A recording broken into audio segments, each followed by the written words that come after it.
नमस्कार मंडळी, मी आराध्या. आता माझ्यासोबत आहे माझा दादा, म्हणजेच माझ्या मम्मीच्या मावशीचा मुलगा. सो याने आज होतं 10वीचं रिझल्ट. याने टॉप केलेला आहे. तो याच्याविषयी आपण जाणून घ्यात. काय सांगतो तुझ्याविषयी? माझं नाव साई बाळू कोकणे आहे. मी मुंबईला राहतो आणि मी आत्ताच्या 10वीच्या परीक्षेमध्ये मला 95% पडलेले आहेत. शाळेत आणि आमच्या क्लासमध्ये दोघांमध्ये पण टॉप 1 नंबर आलेला आहे माझा. तो तुझा म्हणजे तू मुंबईवरून सोलापूरला आला, त्याला आता वेकेशन लागलेले आहेत आणि म्हणजे फर्स्ट म्हणजे मामाकडे तू कॉम्प्युटरवर बघितला, म्हणजे रिझल्ट बघितला. तो क्षण कसा होता, म्हणजे काय वाटलं? 95% पडले आपल्याला. सुरुवातीला जेव्हा रिझल्ट होत होता 1 वाजता 12 वाजेपर्यंत काय वाटलं नाही, पण जेव्हा एकदम जवळ आला 12:50 झाले तेव्हा जरा मनाशी धगधग होत होती. आणि नंतर तू पण होती सोबत. आपण दोघं दादाकडे म्हणजे गेलो. बघत होतो, त्याचा चेहरा असा घाबरलेला होता. हा, आणि जेव्हा रिझल्ट बघितला तेव्हा मला पण विश्वास नाही बसला की 95. मला वाटलेलं की 85 ते 90 मध्ये पडतील, 95 हे जरा जास्तच मला वाटले मार्क पडले ते. आणि मी सांगते, जेव्हा रिझल्ट लागला आणि मार्क्स कळाले तेव्हा कवय म्हणजेच याची मम्मी इथे होती आणि मामाकडे आली पळत. आम्ही सांगितलं त्याला, त्याचा रिझल्ट लागलाय, आम्ही असं सांगितलं. पळत सुटलेली ती आणि आली तिथे.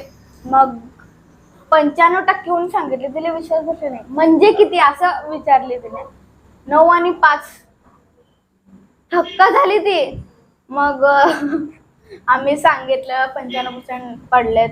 मग आईने म्हणजेच माझ्या मम्मीने लगेच शिरा वगैरे केलं, गोड केलं आणि आम्ही सगळ्यांनी खाल्लं.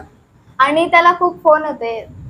कोणाकोणाचा फोन आलता तुला? मला सगळ्या नातेवाईकांचे आले आणि त्यानंतर आमच्या सरांचे म्हणजे प्रदीप सरांचे फोन आले त्या ज्ञानमंदिर क्लासेस. ते जेव्हा म्हणाले, म्हणजे त्यांना कळालं होतं ना किती % पडले, मग त्यांचा कसं रिॲक्शन होतं, काय वाटतं? त्यांना आधीपासून माहिती होतं, कारण जेवढे पण क्लासमध्ये पेपर होत होते ना, म्हणजे प्रॅक्टिस पेपर, तर प्रत्येकामध्ये मला चांगले मार्क पडायचे. त्यांना वाटलेलं की 90च्या वर पडतील, पण त्यांना एवढं माहिती नव्हतं की टॉप 1 येईल.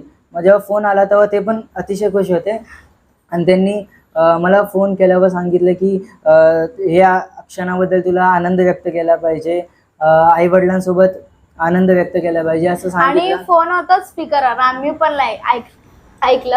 आणि प्रदीप सरांनी म्हणलं, आजचा दिवस खूप चांगला आहे, आजचा दिवस तुझा जल्लोषात साजरा करायला पाहिजे. आणि ऍक्च्युली ते त्याच्या शाळेत बोलवत होते ना.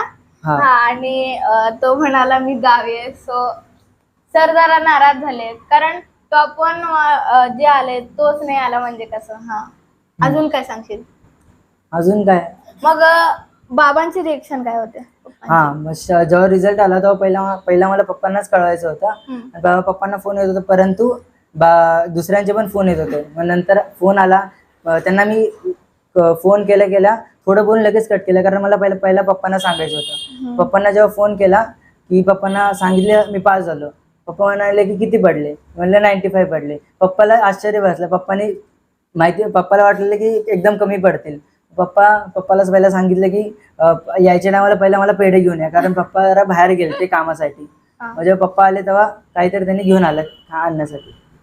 ओके. आणि आज आमची पार्टी आहे, तो पावभाजी खाणार आहोत आम्ही. तुम्ही पण या. आणि पुढे काय करणार आहे तू 10वीच्या पुढे आता सायन्स घेणार आहे, कारण माझं खरं ठरलेलं नाहीये की काय घ्यायचं. मग एवढं माहिती आहे की सायन्स घेतलं तर खूप स्ट्रीम आपल्याला ओपन होतात, की खूप काय करू शकतो. मग सायन्स घेईल. जर मला सायन्समध्ये कुठे वाटलं मला आवडत नाहीये, तर आपण इतर ह्याच्या स्ट्रीममध्ये पण ते होऊ शकतो, कारण आर्ट्स कॉमर्स सायन्समधून आपण जाऊ शकतो. मग जर कॉमर्स घेतलं तर त्यामध्ये येऊ नाही शकत. मग सेफ ऑप्शन आहे की सायन्स घेतलं पाहिजे. तुला कुठला सब्जेक्ट आवडतो, म्हणजे या पिरियड मध्ये? मला खरं तर सायन्स आवडतं, सायन्स आणि इंग्लिश. मग तुझ्या म्हणजे मार्कशीट मध्ये कशाला जास्त मार्क्स आहेत? मला माझ्या मार्कशीट मध्ये सर्वात जास्त मार्क सायन्सलाच आहेत. ओके. किती आहेत ते? त्याला 96% आहे. ओ वा वा. साई भैया, तुझ्या फॅमिली विषयी काय सांगतोस? आमच्या घरात 4 जण आहेत. मी, माझा भाऊ, मम्मी आणि पप्पा. पप्पा माझी रिक्षा चालवतात आणि मम्मी घरात काय म्हणजे हाऊसवाईफ आहे. दादाची आता जस्ट 12वी झाली आहे आणि माझी आता 10वी झाली आहे. आणि मला जेव्हा 10वी चालू होती तेव्हा कधी कधी कंटाळा यायचा लय अभ्यास करून करून. मग मला चित्र काढायला एक आवडतं. Yes, आणि हार्मोनियमचा एक क्लास लावलेला. मग चित्र काढणे, हार्मोनियम वाजवणे हा तर माझा छंद आहे. पण त्यासोबत जास्त कंटाळा आला की कधी कधी मोबाईल गेम्स पण खेळायचे. येस. आणि तुझा जेव्हा रिझल्ट पडला तर समर्थ झाला म्हणजे तुझ्या दादाचं काय असं कसा त्याचं रिएक्शन होतं? हा. मी पाहिलं त्याचं रिएक्शन, पण तुझ्या ह्याच्याने कसं वाटलं तर? दादा मध्ये बसलेला घरामध्ये. Yes. आणि मी ही आराध्या आणि दादा आम्ही तिघं बघत होतो रिझल्ट. आणि जेव्हा रिझल्ट आला तेव्हा आराध्या गेली आणि सांगितलं तिने तू. आणि नंतर तो पळत पळत आला. त्याला विश्वासच बसला नाही. त्याला पण वाटलेलं कमीच पडणार. मी म्हणजे हो, हा दुकानात बसलेला ललमासोबत आणि रिझल्ट आलं. मी गेले म्हणजे आता वेळ झाली, मी गेले. मामा लगे प्रिंट काढला होता झेरॉक्स आणि मी ते पाहिले नाही, एवढंच पाहिले आणि गेले पळत घरात. समर्थ दादाला सांगितले साई दादा पास झाला. मग त्याला वाटलं असेल 80% वगैरे. त्याच्यात म्हणजे फेसवरून कळालं मला की 80% वगैरे पडला असेल. मग पळत सुटला तो. आणि जेव्हा त्याला कळालं 95% तर तो खूप खुश झाला ना. हा. तुझ्या रिझल्ट म्हणजे पेपरच्या पहिल्याचं कसं होतं? म्हणजे काय दिवसभर काय करता तू? कारण जास्तीत जास्त माझा दिवस पूर्ण क्लासमध्ये जायचा, ज्ञान मंदिरमध्ये.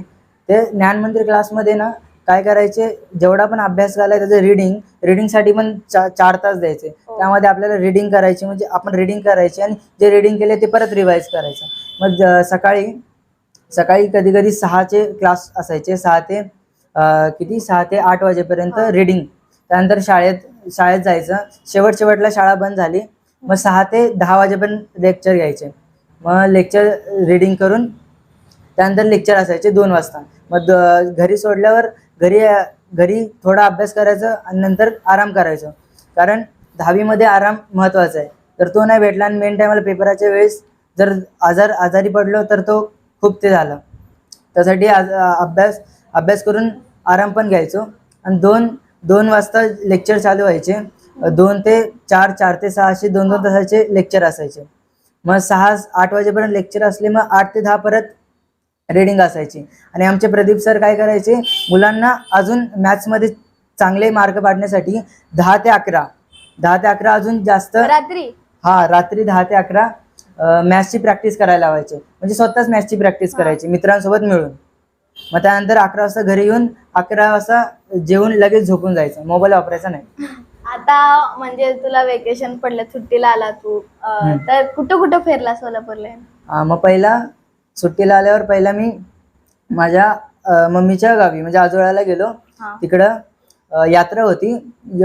यात्रामध्ये आम्ही खूप मस्ती केली यात्रामध्ये. त्यानंतर यात्रा करून तिकडे काही देवस्थान फिरलो.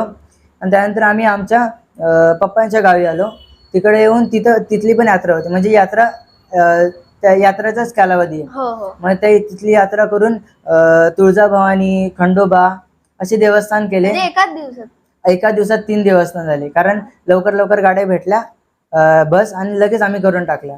रात्री येऊन दादाचा रिझल्ट लागलेला ना, मग माझ्या आजोबांनी ना गुलाबजामुन खूप केलते.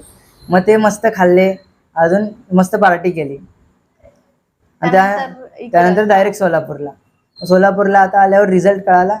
मग आता बघू कुठे फिरायचं ते. Okay, thank you.